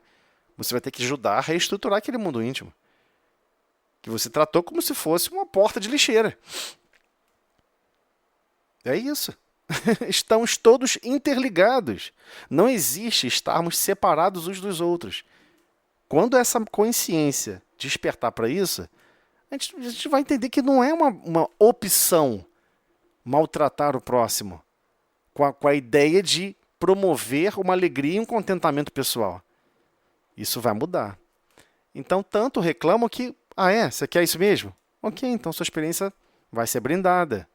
Né? Sobrevém, então, os desastres. Ele não está falando que desastre natural, não, tá? É desastre para o seu próprio destino. Surgem as dores. Você cria um monte de problema para si mesmo. Você vai descobrir que você é o herói do seu próprio destino, mas ao mesmo tempo você pode ser o vilão. Em seguida, aparece o tédio. A pessoa fica entediada. Meu Deus do céu. Parece que nada que eu faço dá certo. Eu estou buscando alegria, felicidade, nada deu certo. Mas, na verdade, esse estado de espírito, nesse momento, é sempre o quê? Filho da incompreensão dos nossos deveres. Se você tivesse buscado quais são os seus deveres, tivesse compreendido os seus deveres, você não estaria buscando essas bobagens. que mais estão causando dores e dificuldades no seu destino do que realmente progresso. Então, provocamos certas dádivas no caminho. Adiantamo-nos, né? Você não está provocando? Você pode pedir certos recursos a mais para o seu caminho. Deus vai dar. O que você vai fazer com esse recurso a mais cabe à sua consciência. Adiantamo-nos na solicitação da herança que nos cabe, exigindo prematura concessão do pai, à maneira do filho pródigo. Me dá tudo que é meu de herança aí que eu quero usar agora. Ah, é? Então tá, vá mesmo, meu filho, pode usar. Mas o desencanto constitui-se em veneno da imprevidência e da irresponsabilidade. Então, quando que você começa a entrar em desencanto? Quando você começa a achar que tudo está a seu serviço e não você está a serviço de todos. Essa é a essência do desengano, do duelo de progresso que a gente não entendeu ainda e que é difícil viver e é difícil entendê-lo. É esse o verdadeiro desengano, porque ele é recheado de imprevidências e de irresponsabilidade. Nossa, eu quero ser bondoso, eu quero progredir, eu quero amar o próximo. Mas aí você escolhe os piores jeitos de traçar esse caminho. Não, mas eu não estou falando quando eu estou negociando, né? Quando eu estou fazendo meu negócio financeiro, não tem esse negócio. A pessoa está devendo, vai perder a casa. Só lamenta. A pessoa está devendo, vai perder o carro que ela usa para trabalhar. Não quero saber. É sério isso? Você vai descobrir que vai ser um desencanto que você está gerando para o seu destino. Você tem certeza que quer fazer isso? Tudo é livre. Essa é a grande surpresa que a gente descobre nessa atual conjuntura que a gente vive. O nível de liberdade que todos nós temos é absurdamente grande. Absurdamente grande. Então não adianta criarmos fantasias. Eu acho que isso está tudo certo, eu acho que isso está tudo bem. Não, só vai estar certo e tudo bem se é compatível com os princípios do Cristo. Isso é compatível com Cristo? Se eu tomar essa decisão, vai ser compatível com Cristo? É compatível com a legislação desse país. Desse paizinho aí de 1.500 anos, não sei o quê, de 500 anos, ou de 2.000 anos. Esses países que as pessoas ficam falando, que são fenomenais na Terra. Aí cria um monte de regras que são oriundas do Império Romano, e você acha que isso é a referência mais moderna da face da Terra. A questão é, pega o seu dia a dia, mas ela já atende às leis da Terra. Mas já atende às leis do seu coração? Ela atende os imperativos do seu coração?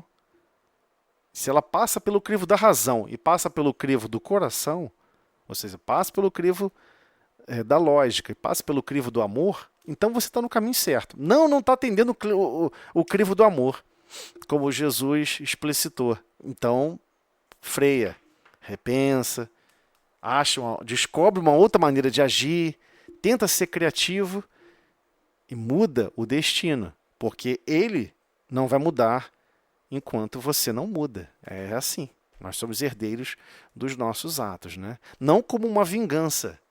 Não é uma vingança não, tá, gente? Não é Deus está marcando você porque você escolheu fazer isso. Não, a sua consciência sabe disso. Você é o testemunho de que você queria ser mais bondoso, Nossa, eu acho absurdo.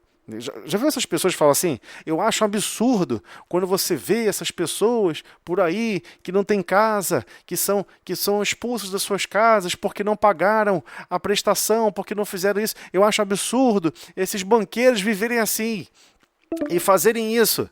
Mas você está falando de você mesmo. Há 2 encarnações atrás, você que era o banqueiro. Você não entendeu, não? Você está falando de você mesmo.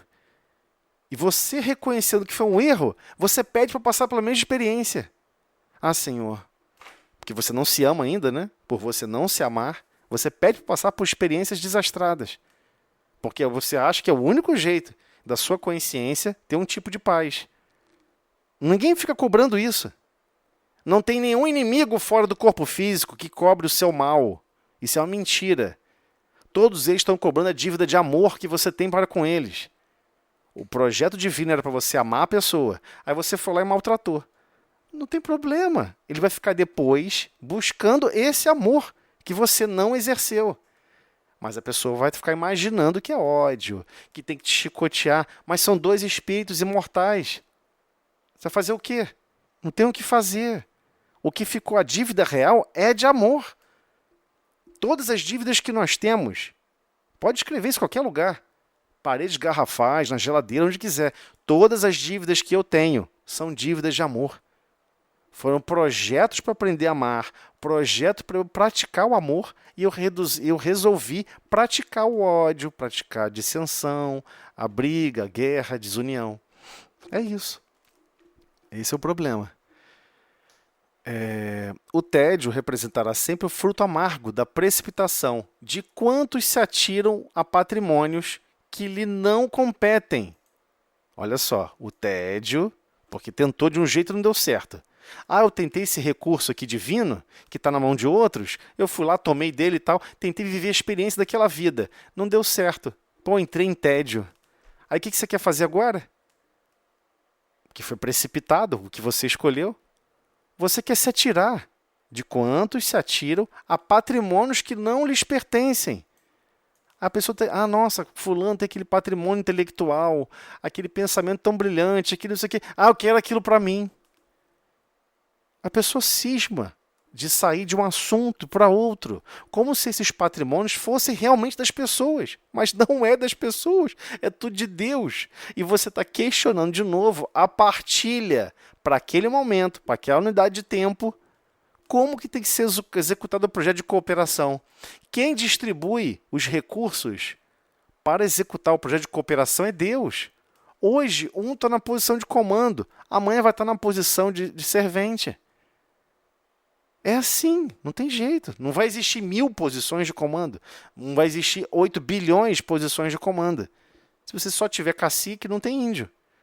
Ferrou, não funciona. A aldeia não funciona, as cidades não funcionam, nenhum lugar do mundo funciona. Então, mas Deus está me punindo, me colocando então numa posição subalterna. Não, você se sente assim.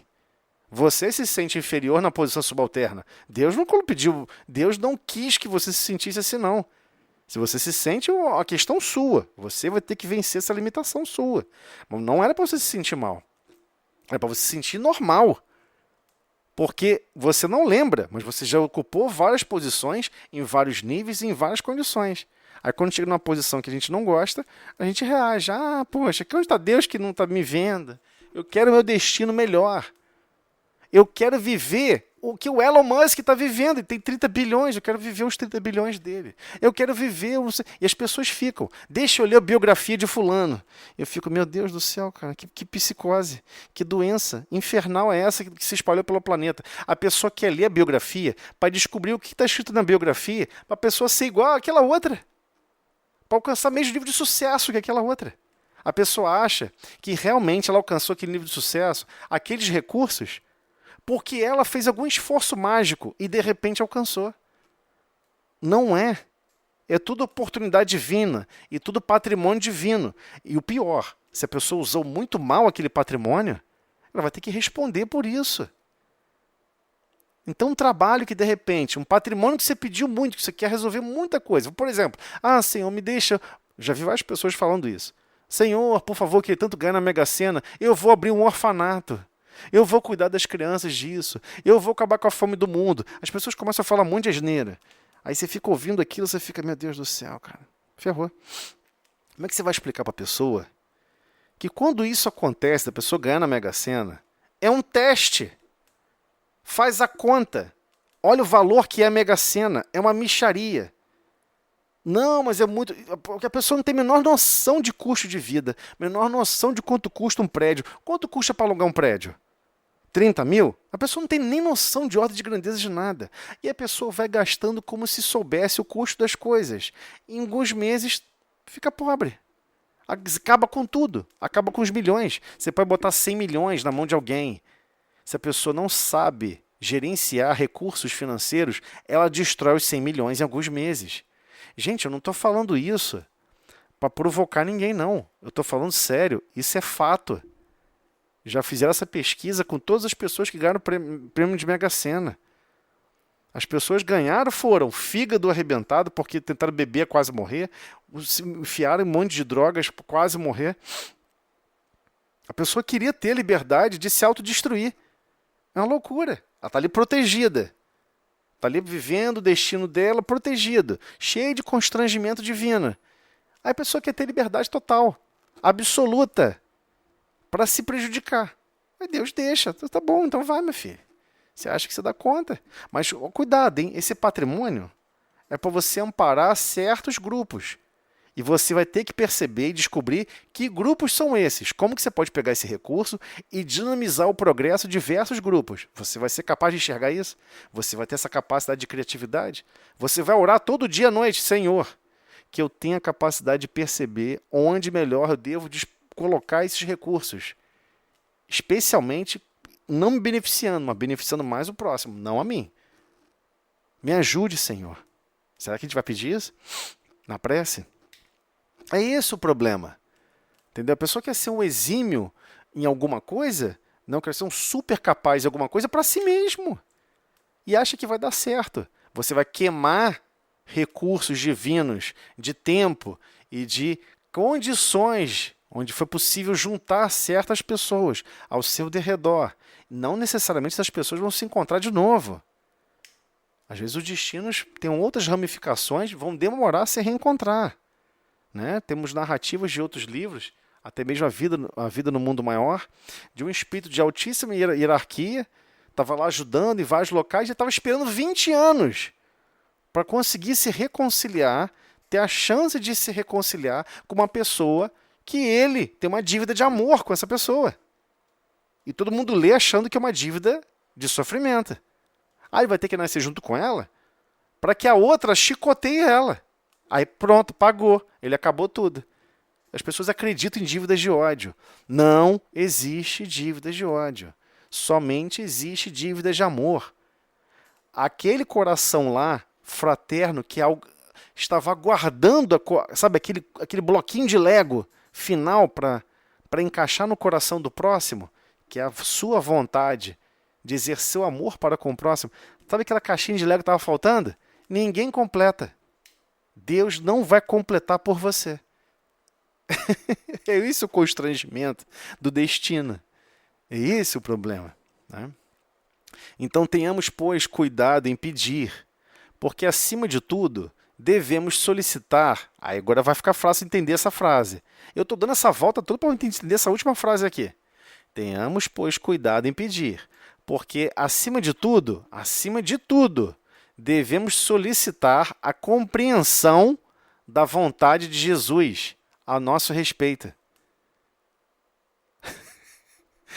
Como Jesus compreende a nossa participação em certos quadros da vida? É isso. Como que a gente se enquadra no projeto divino que está sendo executado pelo Cristo? Deus opera diretamente através do Cristo. É essa a expressão máxima. O planeta Terra, todo esse projeto de evolução. Ninguém vai ao Pai senão por mim. Todo mundo achou que Jesus tinha uma porta, com uma chave, que só ele tinha a chave. Só vai passar por essa porta quem eu deixar. Não é isso. Não é isso. A essência é, cada um tem um conjunto de aspectos de amor e de fraternidade a exercer em harmonia com certos grupamentos. Só vai estar enquadrado nessa condição de sabedoria e amor necessária quem tiver exercido ela. Se você não exerceu, se você não construiu, não tem como compreender, porque a vontade de Jesus é essa, é a vontade divina. E ele vai gerar recursos e situações para que você possa se enquadrar e exercer esse amor. E a questão é, botou uma vez, botou duas, botou terceira. Não adianta botar mais recursos de amor. Ele vai criar outros recursos. Então, qual é o nosso problema atual? A gente tem que entender o que Jesus quer de mim nesse projeto. Porque a mesma coisa é perguntar o que Deus quer de mim nesse grupamento, nessa família, com essas pessoas. Entenderam a complexidade que é esse negócio? A gente vive uma vida extremamente materialista. Extremamente materialista. A pessoa fica sempre preocupada em alegria e não em felicidade. A pessoa fica sempre preocupada em bem-estar e não em honra, em de executar o que tem que ser executado com alegria, com determinação. Então nós vamos ter que superar essas limitações, vamos ter que superar todos esses problemas. Ah, mas poxa, isso não vai ser fácil, isso vai ser difícil a beça. Claro que vai. Aí que está a graça. Se não tivesse dificuldade nenhuma, não fosse qualquer um conseguisse executar, não teria graça nenhuma. Você não teria que fazer esforço nenhum para progredir. Você vê as plantas se retorcendo para poder alcançar o sol para viver. Até o reino vegetal tem que se esforçar. E aonde vocês se encontram, não tem que se esforçar em nada do seu mundo íntimo para com os destinos de todos à sua volta. Então, vamos ter que nos enquadrar no projeto do Cristo. Por isso, a gente tem que solicitar a compreensão da vontade do Cristo. Por que o Cristo lançou esse projeto para reencarnar com esse grupo, com essas pessoas esquisitas? Porque é assim, né? A gente acha as pessoas esquisitas. E elas são mesmo. Com essas pessoas esquisitas, com essas vontades esquisitas. As pessoas me maltratam, mas dizem que me amam. As pessoas não sei o que me ofendem e depois dizem que me amam. Coisa esquisita. É exatamente isso. Por que será que Jesus quer que eu esteja perto dessas pessoas? Eu acho que eu entendi. É um desafio. Você é capaz de ser bondoso em condições adversas? Você é capaz de ser solícito, afável, meiga e humilde de coração sob condições adversas? E assim vai. Procede de coisas simples e procede de coisas complexas. Mas vamos ter que continuar marchando nessa direção. Gente, desculpa aí, acabei que eu me empolguei aqui, falei demais. A gente não conseguiu avançar para o texto. Nós estamos no livro dos médiuns. Vocês me perdoem, mas essa parte era importante a gente falar um pouquinho mais, tá? A gente está vivendo atualmente uma síncope, uma problemática assim, muito profunda, onde o materialismo dominou tudo. O materialismo dominou basicamente quase todos os aspectos da vida. E todo mundo acha que a felicidade vai se tornar com a alegria material, com a melhor condição material. E não é isso que o Espiritismo prega, não é isso que Jesus vem nos ensinar, né? O meio material é um meio experimental de tratarmos realmente, de nos desenvolvermos hoje e sempre, né? Bem, não vou. Aqui, ó, paramos no 155, tá bom? A gente vai continuar na próxima terça no 155. Desculpa aí que realmente a hora avançou demais, a gente precisa parar por aqui. Na próxima a gente retorna para o livro dos médiuns. Mas essas páginas são importantes porque o estudo da mediunidade não pode ser só um estudo técnico. Também tem que chacoalhar o nosso mundo íntimo para a gente sentir a vida de uma forma diferente. Bem, eu vou fazer a prece de encerramento para adiantar. Então vamos lá. Senhor Jesus, Mestre de infinita amor e misericórdia, agradecemos, Senhor, todos os recursos que nos são ofertados hoje e sempre. Que possamos estar mais coerentes com a sua vontade, com os planejamentos de destinos que os quais cria para os nossos constrangimentos de progresso e que possamos absorvê-los da melhor maneira possível, hoje e sempre.